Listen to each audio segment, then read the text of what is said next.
जय हिंद दोस्तों, मैं हूं संदीप। दोस्तों आज की वीडियो में हम लोग बात करेंगे कि अमेरिका, यूके और कुछ डेवलप कंट्री, फ्रांस जैसे कंट्री ने यहाँ पे एलिगेशन लगाया है और इन्होंने अपने रिपोर्ट में बताया है कि चाइना कोविड-19 यानी कि कोरोना वायरस का इस्तेमाल आने वाले फ्यूचर में किसी वार के दौरान इसको बायोलॉजिकल वेपन की तरह यानी कि जेनेटिक वेपन की तरह इस्तेमाल करने वाला था अपने एनिमी कंट्रीज के ऊपर। तो दोस्तों आज की वीडियो में जानेंगे कि क्या कुछ प्लान था चाइना का, अगर ये रिपोर्ट सही है तो ये कितना खतरनाक है और चाइना का यहाँ पे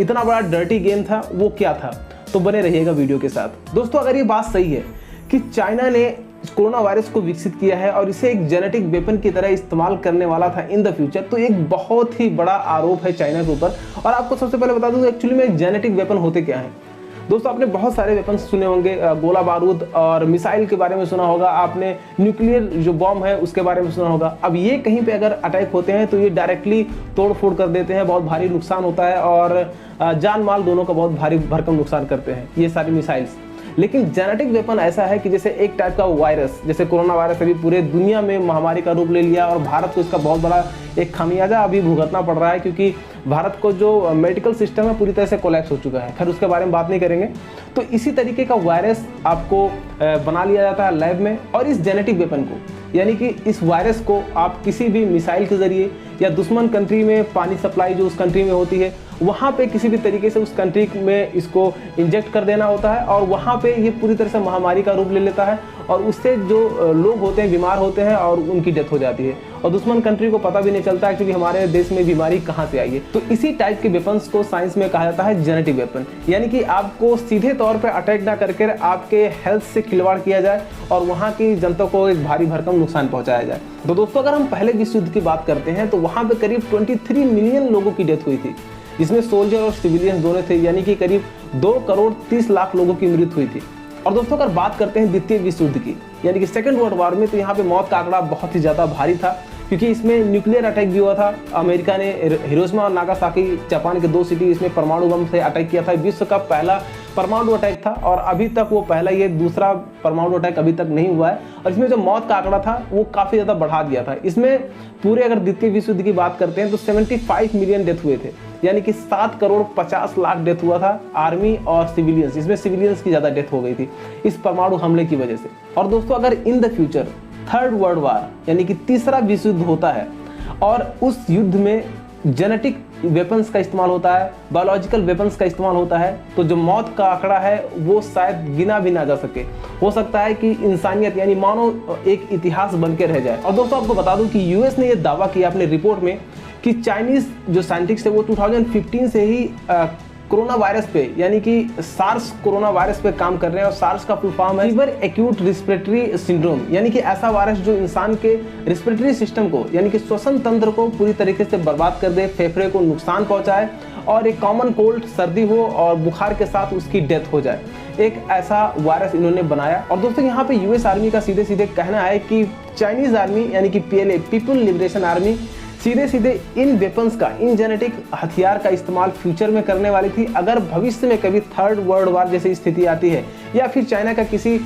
दूसरे देश के साथ युद्ध होता है तो इस वेपन को वो सीधे सीधे तौर पर इस्तेमाल करते हैं। अब दोस्तों आपको बता दूं कि अगर 2 देशों का युद्ध हो रहा है और कुछ ऐसे हथियार जिसको सिर्फ आर्मी इस्तेमाल करती है, एक दूसरे के ऊपर अटैक करती है, तो यहाँ पे सिर्फ युद्ध आर्मी के बीच में होता है। लेकिन ये जो जेनेटिक हथियार हैं ये सीधे सीधे उस कंट्री के सिविलियंस को अटैक करते हैं। और अगर चाइना इन द फ्यूचर ऐसा कभी करता तो अगर जो दुश्मन कंट्री है उनके कंट्री का जो मेडिकल सिस्टम है वो पूरी तरह से कोलैप्स यानी कि बर्बाद हो जाता, तो वहाँ की जो गवर्नमेंट है सबसे पहले अपने लोगों को बचाती और वहाँ की जो मेडिकल फैसिलिटी है उसको दुरुस्त करने में लग जाती। आर्मी को कौन ध्यान देता, तो यहाँ पे सीधे सीधे लीड मिल जाता है चाइना को। अब यहाँ पे ये बात निकल के आती है अगर चाइना ऐसे जेनेटिक वेपन्स का इस्तेमाल करता तो खुद को भी तो नुकसान होता, चाइना को भी यहाँ पे नुकसान होता, तो चाइना कैसे बचता। तो दोस्तों यहाँ पे चाइना कोरोना वायरस को तो इन्होंने बना लिया था, लेकिन